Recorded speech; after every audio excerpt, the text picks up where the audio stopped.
அத்திகாசி சீரியலோட predictions பார்க்கலாம். சிந்தாமணி சொன்ன மாதிரியே மீனாவோட பூ விற்கிற அந்த வண்டியை தூக்கணுன்றதுக்காக எல்லாரும் பிளான் பண்றாங்க. மீனா வீட்டுக்கு உள்ள வண்டியை வச்சு கேட்டை பூட்டி வச்சிருக்கிறாங்க. வண்டியை எடுக்க வந்தவங்க சிந்தாமணிக்கு கால் பண்ணி, அக்கா என்னக்கா ராத்திரியில போய் வண்டியை தூக்க சொன்ன, ஆனா வண்டி கேட்டுக்கு உள்ள நிக்குது, கேட்டு 2 ஆள் மட்டும் உயரத்துல இருக்குதுக்கா, எப்படி ஏறி குதிச்சு வண்டியை தூக்கிட்டு வர முடியும், கேட்டு சாவி வேணும்க்கா அப்படின்னு சொல்லி ஆளுங்க கேக்குறாங்க.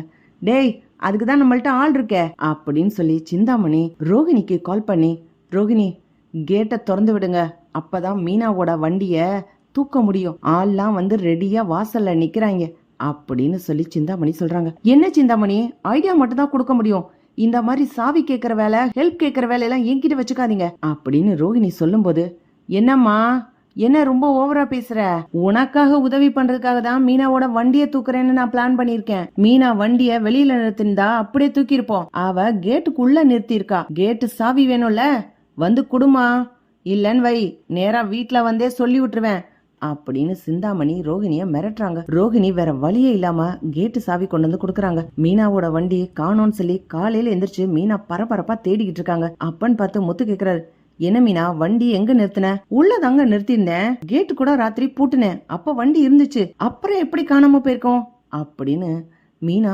அழுதுகிட்டே கேட்கும்போது எல்லாரும் வருத்தத்தோட சொல்லிக்கிட்டு இருக்காங்க. ரோஹிணி சொல்றாங்க, யாராவது திருட வந்து எடுத்துட்டு போயிருக்கலாம் அப்படின்னு சொல்றாங்க.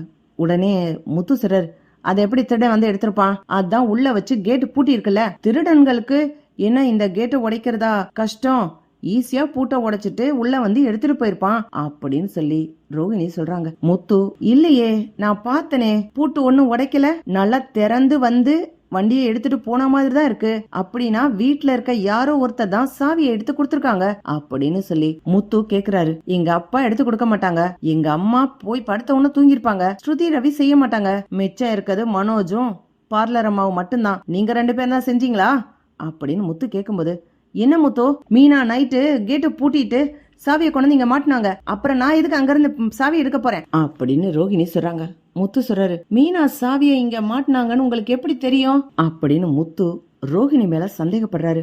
மீனா, ஏங்க இங்க வாங்களேன் அப்படின்னு அவசரமா வாசலுக்கு கூப்பிடுறாங்க. என்ன மீனா, இங்க பாருங்களேன், வந்து தூக்குன திருடன் ஒரு அடையாளத்தை விட்டுட்டு போயிருக்கான் அப்படின்னு சொல்லிட்டு மீனா ஒரு அடையாளத்தை எடுக்கிறாங்க. பார்த்தா சிந்தாமணியோட கார்டு அங்க கிடக்கு. இது யாரு செஞ்ச வேலைன்னு எனக்கு நல்லாவே தெரிஞ்சு போச்சுங்க, வாங்க போகலாம் அப்படின்னு சொல்லி மீனா சிந்தாமணியோட வீட்டுக்கு போறாங்க. என்ன சிந்தாமணி, உனக்கு பூ கட்டி வித்து பொழப்பு நடத்த முடியலன்னு அடுத்தவங்க பொருள் எல்லாம் திருடுறதுக்கு பிளான் பண்ணிட்டியா, என் வண்டியை திருடலான்னு பிளான் பண்ணிருக்க அப்படின்னு சொல்லி மீனா முகத்துக்கு நேரா கேக்குறாங்க சிந்தாமணி கிட்ட. சிந்தாமணி, ஏய் என்ன இப்பெல்லாம் பேசுற, நான் எதுக்கு உன் வண்டி எடுக்க போறேன், எனக்கு அந்த திருட பழக்கம்லாம் இல்ல அப்படின்னு சிந்தாமணி சொல்லும்போது, உன் ஆளுங்க தான் வந்து திருடி இருக்காங்கன்றதுக்கு ஆதாரத்தை விட்டுட்டுல போயிருக்காங்க, உன்னோட விசிட்டிங் கார்டை அங்கேயே விட்டுட்டு போயிருக்காங்க, இந்த பாரு அப்படின்னு சொல்லி மீனா காட்டுறாங்க. சிந்தாமணி வசமா மாட்டிக்கிட்டாங்க. நான் ஒன்னும் சும்மா வரல சிந்தாமணி, போலீஸ்ல கம்ப்ளைண்ட் பண்ணி போலீஸோட தான் வந்திருக்கிறேன்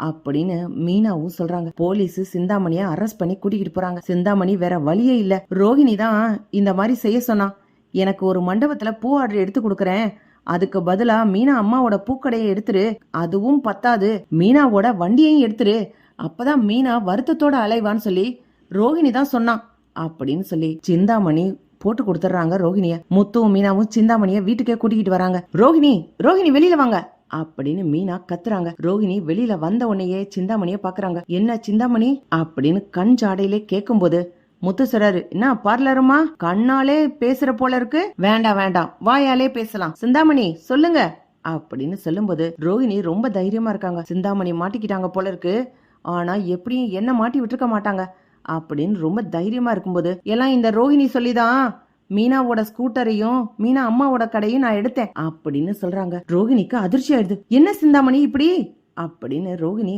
அதட்டி கேக்குறாங்க. ஏய் என்ன, உனக்கு ஏதோ நான் செஞ்சதுனால தானே நீ எனக்கு பூ ஆர்டர் எடுத்து கொடுத்த, இப்ப நான் மாட்டிக்கிட்டா உன்னை மாட்டி விட்டுதான் செய்வேன் அப்படின்னு சிந்தாமணி சொல்றாங்க. விஜயா வேகமா வந்து, சிந்தாமணி நீங்க இப்படி செய்வீங்கன்னு நான் நினைக்கவே இல்ல, நான் நேத்து கேட்கும் போது கூட நீங்க தான் செஞ்சீங்கன்னு சொல்லவே இல்ல, அதுலயும் இந்த பொய்க்காரி ரோஹிணி இருப்பான்னு என்கிட்ட சொல்லவே இல்லையே, எனக்கு ஏற்கனவே சந்தேகம் வந்துச்சு, அதனாலதான் நேத்து உங்ககிட்ட கேட்டேன், நீங்க தான் இந்த வேலையை செஞ்சீங்களான்னு. நேத்து மீனா அம்மாவோட பூக்கடை போயிடுச்சுன்னு சந்தோஷமா பிரியாணி சாப்பிட்டோம்ல, அப்ப நான் கேட்டேன்ல உங்ககிட்ட அப்படின்னு விஜயா கேக்குறாங்க. மீனாக்கு வருதே கோவம். நேரா விஜயா கிட்ட போய், என்ன எங்க அம்மாவோட பூக்கடை இல்லைன்னா உங்களுக்கு அவ்வளவு சந்தோஷமா? உங்களை மாதிரி பொய் சொல்லி டாக்டர் பட்டம் வாங்கலான்னு சொல்லி ஏமாத்திக்கிட்டா தெரிஞ்சோம்? உண்மையா உழைச்சுதானே பொழைக்கிறோம் அப்படின்னு விஜயா கிட்ட கேக்கும்போது விஜயா, ஏய் போடி, பெரிய பேலஸ் வச்சிருக்க மாதிரி பூக்கடை வச்சிருக்கோம், உழைக்கிறோம் எல்லாம் சொன்னீல, இன்னைக்கெல்லாம் போச்சுல, அதான் சந்தோஷப்பட்டேன் அப்படின்னு விஜயா சொல்றாங்க. ரோகிணி செஞ்சது, சிந்தாமணி செஞ்சது எல்லாமே ஆத்திரமும் கோவமும் வருது மீனாவுக்கு. அதை விட விஜயா இத நினைச்சு சந்தோஷப்பட்டாங்கன்றது தெரிஞ்ச உடனேயே கோவத்துல மீனா விஜயா கைய புடிச்சு முறுக்கி அப்படியே பின்னாடி கொண்டுட்டு வராங்க. கை வலிக்குது, கை வலிக்குது, கை வலிக்குது அப்படின்னு விஜயா கத்துறாங்க. கை வலிக்கட்டும், பொய் சொல்லி ஏமாத்தி அடுத்தவங்க கஷ்டத்தை சந்தோஷமா சிரிச்சு பிரியாணி தின்ன கை தானே இது, அதுக்குதான் கைய உடைக்கலான்னு திருப்பி விட்டுருக்கேன். இனி இந்த கைய முன்னாடி உங்களால கொண்டே வர முடியாதுல, நானா தான் எடுத்து விடணும், இப்படியே இருங்க அப்படின்னு மீனா விஜயாவோட கைய திருப்பிடுறாங்க. இத பாக்குற ரோகிணி சிந்தாமணியும் பதறி அடிச்சுக்கிட்டு, ஐயோ நம்ம கையும் உடைச்சிருவாளோ அப்படின்னு நினைக்கிறாங்க. இங்க இருந்து தப்பிச்சு ஓடலான்னு பாக்கும்போது நேரா போலீஸ் உள்ள வர்றாங்க. என்னம்மா பஞ்சாயத்தெல்லாம் முடிஞ்சிருச்சா?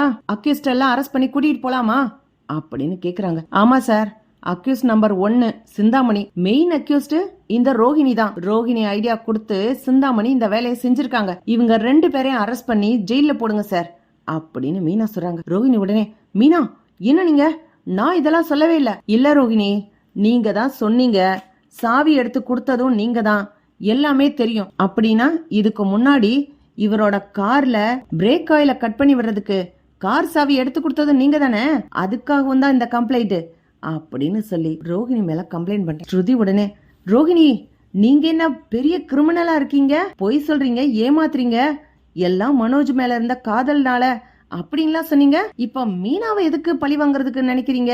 மீனாவை முத்துவையும் எப்ப பார்த்தாலும் டார்ச்சர் பண்ணிக்கிட்டே இருக்கீங்க, நீங்க பெரிய கிரிமினலா இருப்பீங்க போல இருக்கே அப்படின்னு ஸ்ருதி கேக்குறாங்க. போ ஸ்டேஷனுக்கு போ, உள்ள உக்காந்து களி தின்னு, அப்பதான் இனிமே பொய் சொல்லக்கூடாதுன்ற உணர்வு தெரியும் அப்படின்னு மீனா திட்டி அனுப்புறாங்க ரோஹிணிய. விஜயா கத்துறாங்க, ஏய் மீனா கைய எடுத்து விடுறி, வலிக்குது. இனிமே இந்த வா போ வாடி அதெல்லாம் பேசக்கூடாது. ஏதாவது பேசுனீங்கன்னு வைங்க, கை திரும்பவே திரும்பாது, கை முன்பக்கம் வரவே வராது. மாமாவுக்காக பார்த்து உங்களுக்கு மரியாதை கொடுத்து விட்டுக்கிட்டு இருந்தேன், என்ன திட்டு நீங்க பொறுத்துக்கிட்டேன். எங்க அம்மாவை எதுக்கு கஷ்டப்படுத்துறீங்க? இனி ஒரு முறை எனக்கு பிரச்சனை கொடுக்கணும்னு நீங்க நினைச்சு கூட பார்க்க கூடாது அப்படின்னு மீனா விஜயாவை திட்டுறாங்க. மீனா செய்யற செயலை பாக்குற ரோஹிணி, மீனாவோட அம்மா பூக்கடையை எடுத்துட்டாங்கன்ற சந்தோஷத்துல பிரியாணி வாங்கி சாப்பிட்ட அத்தையோட கையவே இப்படி திருப்பி விட்டுட்டாலே இந்த மீனா, கடையை எடுக்க சொன்ன ஆளே நான் தான்னு தெரிஞ்சிருச்சு, இவ என்னைய என்ன பண்ணுவா, என் முகத்தை திருப்பி முதுகு பக்கம் வச்சிருவாளோ, செஞ்சாலும் செய்வா, தனக்கு ஒரு பிரச்சனைனா தாங்கிக்கிறா, இதே அவங்க குடும்பத்துக்கு ஒரு பிரச்சனை சும்மா விட மாட்டேங்கிறாளே, அத்தையை கண்டா பயப்படுற ஆளிவ, அத்தை கையவே ஒடிச்சு விட பாக்குறாளே, இவகிட்ட மாட்டிக்கிட்டு நான் கஷ்டப்படுறதுக்கு நான் போய் ஜெயில களியே திங்கலாம் அப்படின்னு ரோஹிணி மனசுக்குள்ள நினைச்சுக்கிறாங்க. இப்படி போனா நல்லா இருக்கும். பார்க்கலாம் ஃப்ரெண்ட்ஸ். லைக் பண்ணுங்க, ஷேர் பண்ணுங்க, கமெண்ட் பண்ணுங்க. Thank you friends.